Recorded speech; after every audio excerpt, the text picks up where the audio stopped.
দাদু হসপিটালে মৃত্যুর সাথে লড়াই করছে, তাই ভাবলাম একবার শেষবারের মতো দেখে আসি। মেকআপ করা তোমাদের লাগে ভালো, আমাদের লাগে খাটনি। বৃদ্ধ দাদুর অবস্থার কারণ এই মেকআপ করা না দিয়ে। আসলে বেশ কিছুদিন ধরে দাদু অসুস্থ থাকায় দাদুকে হসপিটালে ভর্তি করতে হয়েছিল। আর কত এলো কত গেল দেখিনি তোদের মতো না দিয়ে। আজকে তুই দেখবি রোজ কাকে বলে হতভাগা না দিয়ে। এই ভিডিওটা শুধু এন্টারটেইনমেন্টের জন্য বানানো, ভিডিও দেখো মজা করো, গায়ে মেখো না। তো কেমন আছো সবাই? আবার এসে গেছি আমি তোমাদের হাসাতে, presenting the most interesting and entertaining character ছেলে মানুষ।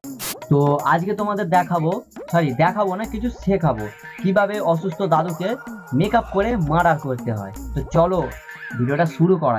আর আজকে হঠাৎ করে খবর এসেছে দাদুর অবস্থা নাকি খুবই খারাপ। এর আগে কিন্তু দাদু অনেকবারই হসপিটালে ভর্তি হয়েছিল, কিন্তু দাদু হাসপাতালে ভর্তি, এমন করে মেকআপ করছে না দাদুর বিয়ে হচ্ছে ভাই।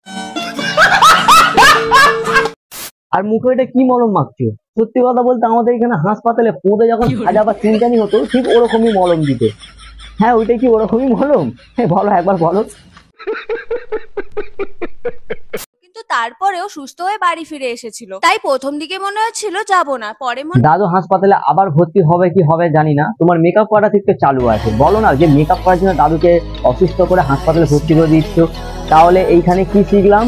যে দাদু যতবার ভর্তি হবে ততবারই মেকআপ করবো, তাই তো? হতভাগা না।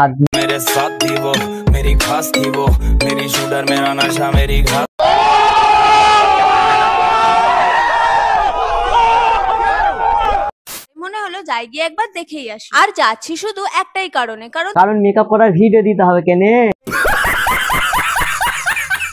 কারণ দাদুর সাথে কাটানো ছোটবেলার অনেক ঘটনা আছে। তবে কি ঘটনা একটু খুলে খালে বলবে? এইগুলো খোলার কথা বলিনি, মন থেকে কথাটা খোলার কথা বলছি, একটু খুলে খালে বলো। একটা মজার বিষয় কি জানো তো, এই দাদুই কিন্তু ছোটবেলায় আমাকে বিয়ে করতে চাইতো, আর এই সুযোগেরই সদ্ব্যবহার করে দাদুর গাঁটটা মেরে দিতে বলো। আমি রোজ বিকেলে দাদুর কাছ থেকে 1 টাকা নিয়ে সারা দিন নিতে, পেপসিতে নিয়ে পেপসি খেতে যেতাম। যাই না এইখানেই থেমে নয়, দাদুর আবার শরীর খারাপ হবে। দেখ হঠাৎ করে দাদুর হার্টের অপারেশনের কথা শুনে পুরো কি বলেছিলাম, আবার শরীর খারাপ হলো। তো চলো দেখা যাক আবার এতে কি বলে। পুরো ফ্যামিলির মাথায় যেন আকাশ ভেঙে পড়লো। আসলে তোমরা তো সবাই জানো দাদু অসুস্থতার কারণে বেশ কিছুদিন ধরে হসপিটালে ভর্তি আছে। আর আবার ভর্তি আছে না? তোমার মেকআপ করা শেষ হয় না? ঠিক বলেছো। আর কিছুক্ষণ আগে খবর এলো দাদুর নাকি ইমিডিয়েট হার্টের অপারেশন করতে হবে। কিন্তু দাদু ওইখানে মৃত্যুর সাথে লড়াই করছে, আর তুমি এখানে দাঁড়িয়ে দাঁড়িয়ে মেকআপ মারাচ্ছ।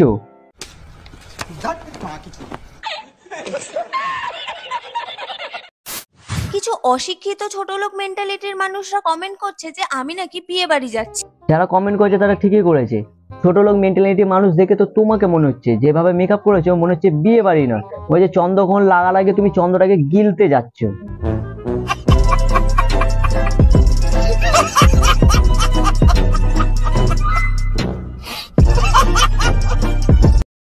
দাদু হসপিটালে ভর্তির সঙ্গে আমার মেকআপের কি সম্পর্ক, আমি তো সেটাই বুঝতে পারছি না। আর আমি বুঝতে পেরেছি তোমার মেকআপের সাথে তোমার দাদুর অসুস্থতা কিসের কারণ আছে।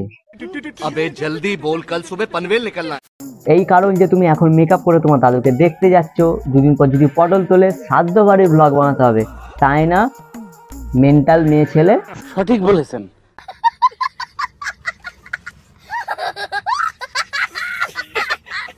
দাদু কেমন আছে? সত্যি বলতে দাদু এখন আগের থেকে অনেকটাই ভালো আছেন। হ্যাঁ ভালো আছে, এখন ভালো থাকতে দাও।